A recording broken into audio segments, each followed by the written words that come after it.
మరి ఇంకో విషయం కూడా మా ఎమ్మెల్యే గారు ఏం చెప్పిండంటే, sir water department DM Anil sir ఉండే, సునీల్ సార్ని అడిగిండు మా ఎమ్మెల్యే గారు, సార్ మరి ఆర్జీకే బిల్డింగ్లకు మరి మా భరత్నగర్ కాలనీ ఒక 40 ఇళ్లకు ఒక కనెక్షన్ చేయడానికి ఎంత 5 నిమిషాలు ఇష్టపడ్డారంటే వాళ్ళు ఏం చెప్పారంటే 7 లక్షల రూపాయలు సార్ అని చెప్పారు. మరి ఎలక్షన్ సంబంధం ఎందుకు 7 లక్షలే కదా సార్ మీరు పెట్టారా అని చెప్పి అడిగితే, సార్ మా దగ్గర పని లేదని చెప్పి వాళ్ళు అధికారులు చెప్పడం జరిగింది. అప్పుడు కూడా మా ఎమ్మెల్యే ఏమన్నారంటే 7 లక్షలు కాదు 8 లక్షల రూపాయలు నేను ఇస్తాను సార్, మీకు నా సొంత ఓన్ డబ్బు మీకు ఇస్తా, ప్రజల కోసం పనిచేయండి, ఆర్జీకి బిల్డింగ్లకు నీళ్ళు ఇవ్వండి, భరత్నగర్ 40 ఇళ్లకు కూడా కనెక్షన్ కలపమని చెప్పేసి 8 లక్షల రూపాయలు ఇస్తా అంటే కూడా వాళ్ళు 6 రూపాయలు కూడా పట్టించుకోవడం లేదు, వాళ్ళు వినిపించుకోవడం లేదు. మరి అదేందో మరి రేవంత్ రెడ్డి గారికి తెలవాలి, కాంగ్రెస్ ప్రభుత్వానికి తెలవాలి. దయచేసి ఇప్పటికి కూడా రేవంత్ రెడ్డి గారిని రెస్పెక్ట్ చేస్తున్నాం. మాకు తెలంగాణ మీరు ముఖ్యమంత్రిగా మాకు కూడా మా మల్కాజ్గిరి డెవలప్మెంట్ కోసం మీరు చూడాల్సిందిగా కోరుతున్నాం. జై తెలంగాణ, జై హింద్. జై తెలంగాణ. చాలా మంది వచ్చి కొబ్బరికాయలు కొట్టి చేసిపోయారు. మొన్న మేము మర్రాజశేఖర రెడ్డి ఎమ్మెల్యే గారి దగ్గర వెళ్తే ఆయన వచ్చి పాదయాత్ర చేసి సమస్య తీరుస్తానని అధికారులను తీసుకొని వచ్చిన తర్వాత ఆయన సమస్యను తీర్చడానికి పబ్లిక్తో మాట్లాడుతుంటే కొంతమంది ఆయనను రెచ్చగొట్టి తాగిపించి ఎమ్మెల్యే పనిచేస్తలేడు అని అంటున్నారు, వైరల్ చేస్తారు సోషల్ మీడియాలో. కానీ గత 4 ఏళ్ళ నుంచి ఉన్న ప్రాబ్లమ్ ఇది వచ్చి 6 నెలలు కాలేదు. దీన్ని ఇలా సాల్వ్ చేస్తాడు. ప్లస్ కాంగ్రెస్ ప్రభుత్వం టీఆర్ఎస్ ఎమ్మెల్యేకు బడ్జెట్ ఇస్తలేరు. ఇంతవరకు కాంగ్రెస్ సీఎం రేవంత్ రెడ్డి ఒకవేళ కూడా పునాది వేయలేదు. సాధారణ ఎమ్మెల్యే ఎట్లా ఆయన పనిచేస్తాడు? ఇంతకుముందు ఉన్న లీడర్లే చేయలేకపోయారు. బదనాలు చేయడానికి మరి ఒక కంకణం కట్టుకున్నారు. ఆయన వచ్చి 6 నెలలే అవుతుంది. మరి అంతకుముందుకు 4 సంవత్సరాలు ఉన్న ప్రభుత్వం ఏం చేసింది?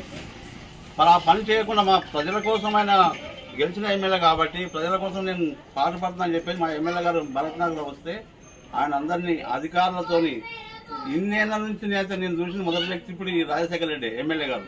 ఏ ఎమ్మెల్యే కూడా ఇంతవరకు అధికారుల కాళ్ళు మొక్కుతాని అన్న వాళ్ళు ఏ ఎమ్మెల్యే నేను చూడలేదు. కానీ ఆయనకు అంత ఆవేదన ఉంది, ప్రజల్లో నేను గెలిచినా కాబట్టి ప్రజలకు పనిచేయాలని చెప్పేసి అధికారుల దగ్గరికి పోయి ఆ పబ్లిక్లోనే మీ కాళ్ళు మొక్కుతున్నాయ్యా ప్రజలకు పనిచేయమని చెప్తున్న ఒక ఎమ్మెల్యేని మేము ఇప్పుడే చూస్తున్నాం.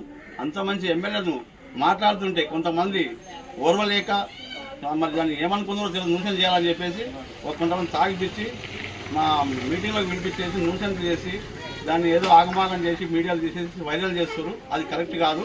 మరి ఏ ఎమ్మెల్యే కానీ ఎవరు కానీ ఎలక్షన్లు వస్తాయి పోతాయి. మనం ఉండేది బస్సులో అందరం కలిసిమెలిసి ఉంటాం. ఎలక్షన్ వచ్చినప్పుడే ఎలక్షన్ ఎవరో చూసుకోవాలి. ఆ తర్వాత పనులు డెవలప్మెంట్ మనకు కావాల్సింది, మన ఊరు మన డెవలప్మెంట్ చేసుకోవాలి. ఇవాళ కూడా మరి టీడీపీ కానీ కాంగ్రెస్ కానీ బీజేపీ కానీ టీఆర్ఎస్ కానీ ఏ పార్టీ అయినా ఎవరు నిలబడి ఎవరో ఒకరు గెలుస్తారు. గెలిచినంత మాత్రం మనం పోదని ఉంటారు, రూల్ అది పోవద్దని. ఏ గెలిచిన ఎమ్మెల్యేతో మనం పనిచేసుకోవడం కరెక్ట్. అది ఇవాళ మరి ఇంతమంది కలిసి ఇవాళ మరి మాకు బీజేపీ ఎంపీ గారి దగ్గర పోయినాం. సానుకూలంగా మాకు అన్న మేము టీఆర్ఎస్ కార్యకర్తలు వచ్చినామన్న అంటే ఏం తమ్ముడు ఎక్కడికి వచ్చినాం అన్న కౌకూరుకి వచ్చినాం, కౌకూరు భరతనగర్కి వచ్చినాం, మాకు ఇట్లా రోడ్డు కావాలి. 4 ఏళ్ళ 5 ఏళ్ళ నుంచి రోడ్డు ఇట్లా మాకు డెవలప్మెంట్ చేయకుండా అట్లనే ఆగిపోయింది. కొబ్బరికాయలు కొట్టి కూడా ఆగిపోయినాయి. వచ్చిన అవేమంటారు రెడ్ మిక్స్ బండ్లు వచ్చి కూడా రెడ్ మిక్స్ బండ్లను కూడా మరగొట్టారన్న.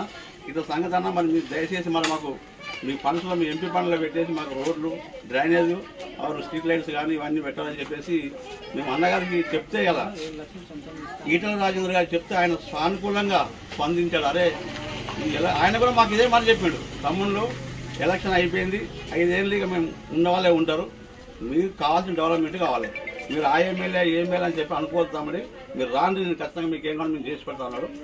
నా పని నుంచి మీకు కౌకూరికి కేటాయిస్తా, ఖచ్చితంగా పని చేపిస్తా జిమ్మా అని చెప్పి నాదని చెప్పి మాకు మాట ఇచ్చిండు. ఇట్లుండాలి కానీ ఏదో మీరు లోపల పెట్టుకొని ఏదో చేసుకుంటూ పోతుంటే అది కరెక్ట్ కాదు. నాయకులకైనా కరెక్ట్ కాదు, కార్యకర్తలైనా కరెక్ట్ కాదు. అందరం కలిసి మన ఊరు డెవలప్మెంట్ చేసుకుని కోరుతున్నాను. జై తెలంగాణ.